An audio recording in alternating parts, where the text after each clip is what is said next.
Welcome back to Morning Live. The ArtBank of South Africa is calling on emerging visual artists to submit applications before the 12th of July for their artwork to be leased or sold to government departments, private companies and private individuals. The ArtBank of South Africa, which was launched in 2017, is an initiative of the Department of Arts and Culture. It was established to curate and display artworks in public buildings, and these works will be made available for sale and refreshed annually. Well, to tell us more, we are joined from our Bloemfontein studios by Nonto Sheryl Msomi, who is the project manager of the ArtBank of South Africa. Nonto, thank you so much for making the time. It's great to have you here on the show this morning. What is the ArtBank of South Africa? And briefly tell us about the work of this initiative. Okay, so basically the ArtBank of South Africa is a national program, as you mentioned, by the Department of Arts and Culture. Our vision is to foster, promote, and stimulate a vibrant market for the arts community or industry in South Africa. All right, now you recently exhibited the first collection of ArtBank of South Africa titled Tswela. Tell us more about just the process of collecting the various artworks. Okay, so last year we had a first call to artists, inviting artists to submit works for consideration to be purchased by the ArtBank of South Africa. We have a 9-member committee who selects the work. Last year we received 229 submissions, and the exhibition that was on show in Durban was 60 artworks from the collection that we have thus far. So we currently have about 127 artworks, and these were by 73 artists who we paid last year for their works. So the exhibition in Durban was the Kzn Launch of the ArtBank program, and the exhibition was opened by the Director General of the Department of Arts and Culture, and it was a really great evening. Well, what has been the response from the creative sector, and how has this initiative benefited our artists? What is some of the feedback that you guys hear about this initiative? So the feedback has been really great, especially when we went down to Durban. We were able to interact with the KZN artists that we bought artworks from. So what we're seeing happen is that because we are buying works directly from the artist, okay, we do buy from galleries as well, but majority of the works we buy from artists directly, we see that the funds that we give them enables them to create more work and to expand on their creative practice.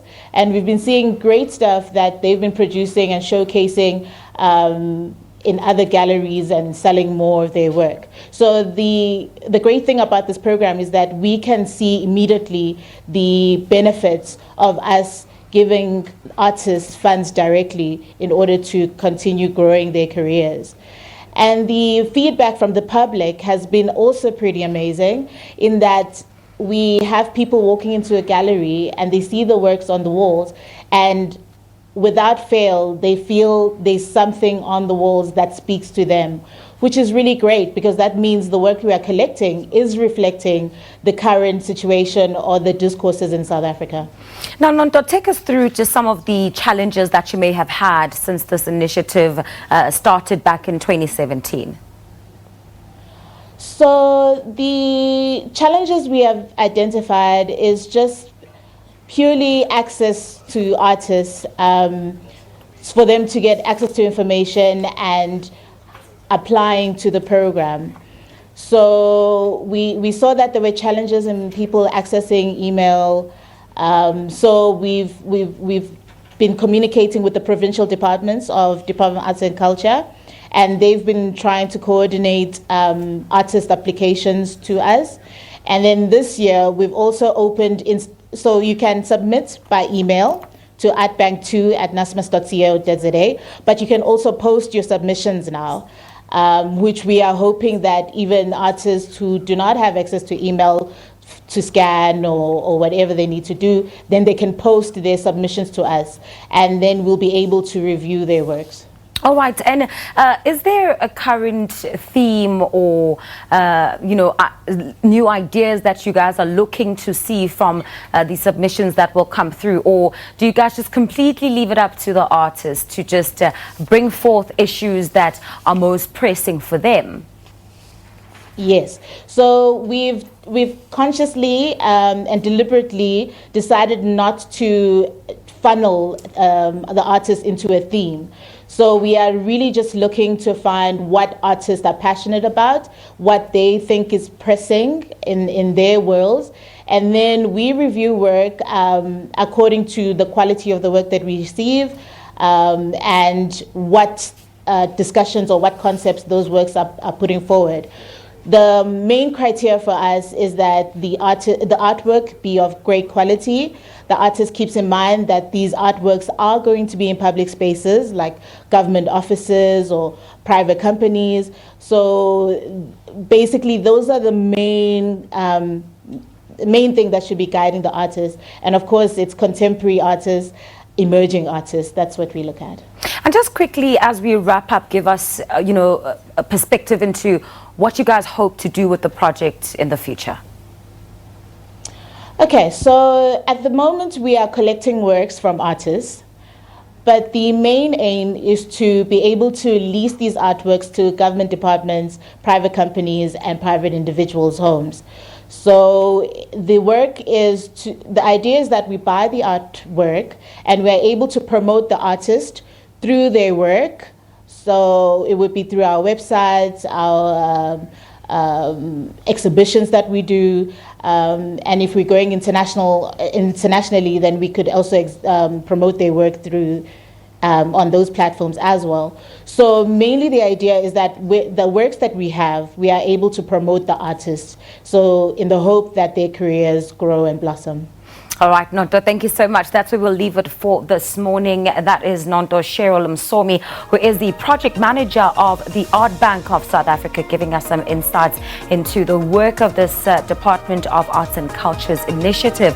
Now, the purpose of the ArtBank is to identify and purchase contemporary visual artworks from emerging and established South African artists. All right, now let's quickly take you through our small town of choice and question of the day, which was, of course, what events or stories caught your attention this morning. Let's take a look at what you've had to say. Well, Kzn says that the dropping of charges of the Vlakfontein murder accused Fita Coupe really caught my attention, and the back-to-back loss of the Proteas. Joe, and good luck to Banyana who are up against Spain today. It's not going to be an easy one. Vuyo Landu says acquitted suspect by the court, suspected of killing 7 people. All right, this one is from Jerry, who says the story of a woman who stole the baby in hospital. Why can't she just give birth on her own? Martha says the victory court case of Karima Brown against EFF is very interesting to read that the EFF will abide by the ruling. All right, so the next one says the most important story was the Reserve Bank mandate. Politicians must stop meddling in our country's policies. This creates uncertainty and investor confidence. Mashilo says the rise of the school stabbing in schools. This is very disturbing. What is going on in schools? Miki Maraba says that the third consecutive loss by Proteas against India by 6 wickets. Very poor and disappointing performance by our cricket national team. And Ditaru says the passing of the young and talented Nikume and the way it happened.